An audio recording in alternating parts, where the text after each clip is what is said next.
بسم اللہ الرحمن الرحیم۔ لائف لائٹ میں خوش آمدید۔ پاکستان میں کئی سالوں سے جاری پولیو مہم کو کئی مشکلات کا سامنا رہا ہے، کبھی حکومتی وسائل میں کمی تو کبھی دہشت گردوں کے حملے، مگر ریاست کی جانب سے پولیو مہم پر کامیابی سے عمل کے چیلنجز کے علاوہ ملک میں بہت سے والدین مختلف خدشات کی بنا پر اپنے بچوں کو یہ قطرے پلاتے ہی نہیں۔ اصل میں یہ خدشات نہیں ہوتے بلکہ اس مہم کے خلاف پھیلائی گئی غلط معلومات ہوتی ہیں۔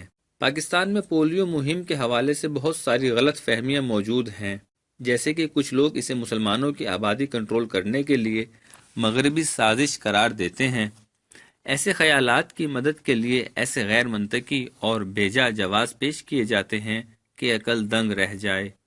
مثال کے طور پر پولیو مہم سے منسلک اقوام متحدہ کی ایک اہلکار بتاتی ہیں کہ اسامہ بن لادن کو نشانہ بنانے کے لیے امریکی کارروائی کے بعد پاکستان میں لوگوں کی ایک بہت بڑی تعداد اپنے بچوں کو پولیو کے قطرے پلانے سے انکار کرنے لگی۔ اس کی وجہ وہ یہ بتاتی ہیں کہ کیونکہ اس کارروائی میں کچھ لوگوں نے اسامہ بن لادن کی ایبٹ آباد کے مکان میں موجودگی کو یقینی بنانے کے لیے ویکسینیشن کا بہانہ کر کے وہاں سے بچوں کے ڈی این اے نمونے لے لیے۔ اس لیے اب ہر کوئی یہ سمجھنے لگا ہے کہ پولیو کے قطرے پلانے کے دوران بھی لوگوں کے ڈی این اے اکٹھے کیے جا رہے ہیں تاکہ غیر ملکی طاقتیں پاکستانی عوام کو مؤثر انداز میں نشانہ بنا سکیں۔ مگر پولیو وہ واحد بیماری نہیں جس کی ویکسینیشن کے بارے میں غلط فہمیاں پائی جاتی ہیں، اور نہ ہی پاکستان وہ واحد ملک ہے جہاں ایسے معاملات میں لوگ سائنس کو کھڑکی کے باہر پھینک دیتے ہیں۔ دنیا بھر میں مختلف بیماریوں کی ویکسینیشن کے حوالے سے بہت سی غیر مصدقہ اطلاعات پر لوگ یقین رکھتے ہیں۔ مندرجہ ذیل 7 ایسی غلط فہمیاں اور ان کی حقیقت بیان کی گئی ہے جو کہ ویکسینیشنز کے بارے میں دنیا بھر میں پائی جاتی ہیں۔ نمبر 1، ویکسین آٹزم کا باعث بنتی ہے۔ گزشتہ چند دہائیوں میں مغربی ممالک میں ویکسینیشن سے حفاظتی اقدامات میں کمی آنے کی وجہ برطانوی جراح اینڈریو ویک فیلڈ سے وابستہ ہے۔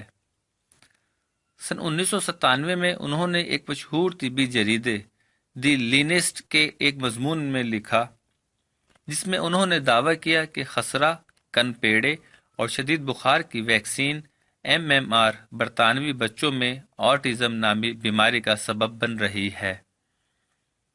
تاہم اس حوالے سے ہونے والی تحقیقات میں ویکسین اور آٹزم کے مابین کسی تعلق کی نفی کی گئی ہے۔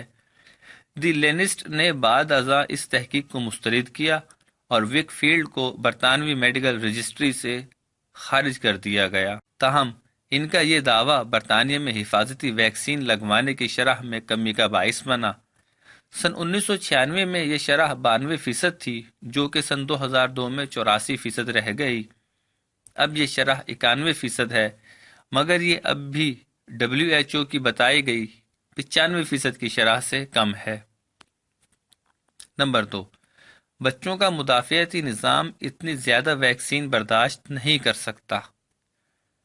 2 سال کی عمر کے بچوں کے لیے کم از کم 11 ویکسین موجود ہیں، لیکن کچھ والدین کو پریشانی ہے کہ ویکسین کا بہت زیادہ استعمال ان کے بچوں کے مدافعتی نظام کے لیے ٹھیک نہیں۔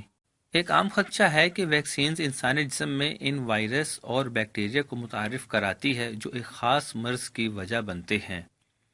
تاہم سائنسدان اس کے متبادل نسخے استعمال کرتے ہیں تاکہ یہ جسم میں بیماری کا محرک نہ بن سکیں۔ اس کے بجائے ویکسینز جسم کو اصل خطرے سے نمٹنے کے لیے تیار کرتی ہیں۔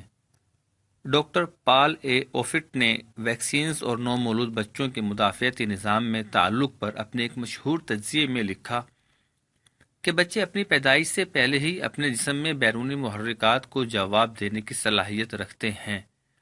پیدائش کے چند گھنٹوں کے اندر ہی وہ ویکسینز کے خلاف مدافعتی دفاع کرنے کے قابل ہو جاتے ہیں۔ نمبر 3، بیماریاں ویکسین ایجاد ہونے سے پہلے ہی ختم ہو رہی تھیں۔ بحث یہ ہے کہ بہتر سماجی اور معاشی صورتحال، بہتر خوراک اور صفائی ستھرائی ویکسین جتنی ہی مؤثر ہیں۔ یہ بات سچ ہے کہ ویکسینز کے متعارف ہونے سے پہلے ہی کچھ بیماریوں سے ہونے والی اموات کی شرح کم ہو رہی تھی، لیکن انفیکشن کے کم ہونے میں ویکسینز نے بھی کردار ادا کیا۔ U S centre of diseases control and prevention CDC کے مطابق سن 1960 میں خسرہ سے سالانہ اموات 5300 جو کہ سن 2012 تک کم ہو کر صرف 450 رہ گئیں، جبکہ خسرہ کی پہلی ویکسین سن 1963 میں آئی۔ لیکن ویکسین نے صرف بقا کی شرح کو بہتر نہیں کیا بلکہ ڈرامائی طور پر 5 سال کے اندر ہی بیماری کے کیسز کو بھی کم کیا، اور اس حوالے سے کافی اچھے شواہد موجود ہیں جو بتاتے ہیں کہ ویکسین کی کمی بیماری کے دوبارہ لوٹ آنے کی وجہ سے ہو سکتی ہے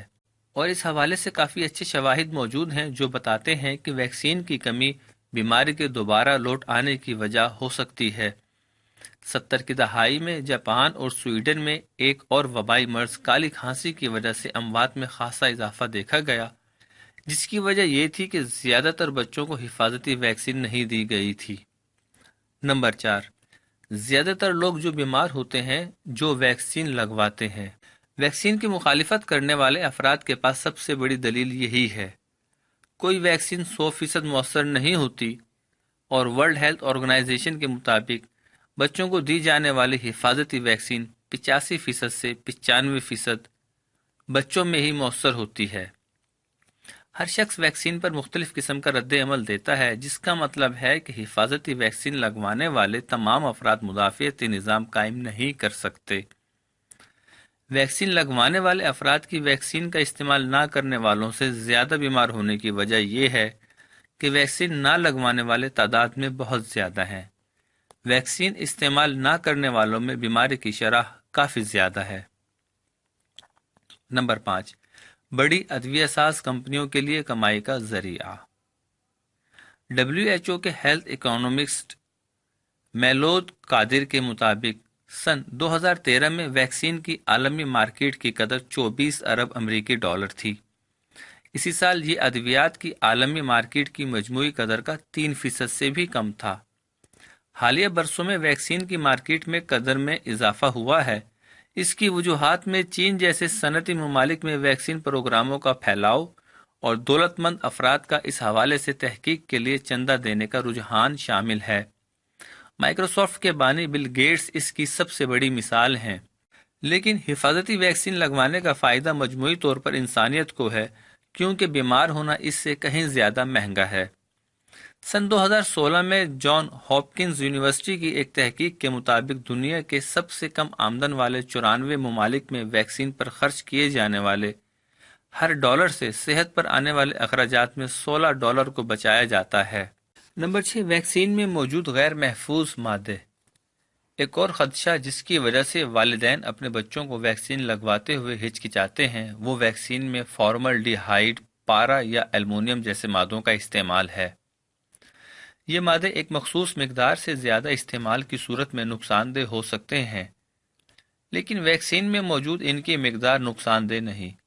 US food and drug administration کے مطابق ایک عام ویکسین کی 0.5 ملی لیٹر خوراک میں پارے کی مقدار 25 مائکرو گرام ہوتی ہے۔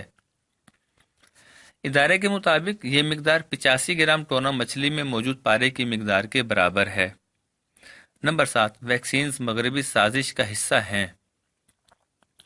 ایسے اعتقاد ابھی تک موجود ہیں جس کے مطابق ویکسینز شہری آبادیوں کو نشانہ بنانے کی سازش کا حصہ ہیں۔ شمالی نائجیریا میں پولیو کے خلاف مہم اس وجہ سے روک دی گئی کیونکہ ان کا ماننا تھا کہ یہ لڑکیوں میں بانجھ پن اور ایڈز کی وجہ بن رہی ہے۔ پولیو ورکرز پر حملے بھی کوئی نئی بات نہیں۔ نائجیریا کے علاوہ پاکستان اور افغانستان وہ ممالک ہیں جہاں پولیو وائرس موجود ہے۔ ان ممالک میں بھی اسی طرح کی فرضی باتیں مشہور ہیں۔ ویکسین پروگرامز کے مقاصد کے حوالے سے موجودہ قیاس آرائیاں مکمل طور پر غلط بھی نہیں ہیں۔ مارچ 2011 میں امریکی ادارے CIA نے پاکستان میں موجود القاعدہ کے سربراہ اسامہ بن لادن کے DNA نمونے حاصل کرنے کے لیے ہیپاٹائٹس B کی جعلی ویکسینیشن مہم چلائی تھی۔ بعد ازاں یہ راز افشاں ہو گیا اور پاکستان جیسا ملک جہاں ویکسین پلانے کی شرح پہلے ہی کم ہے میں اس حوالے سے خدشات مزید مستحکم ہو گئے۔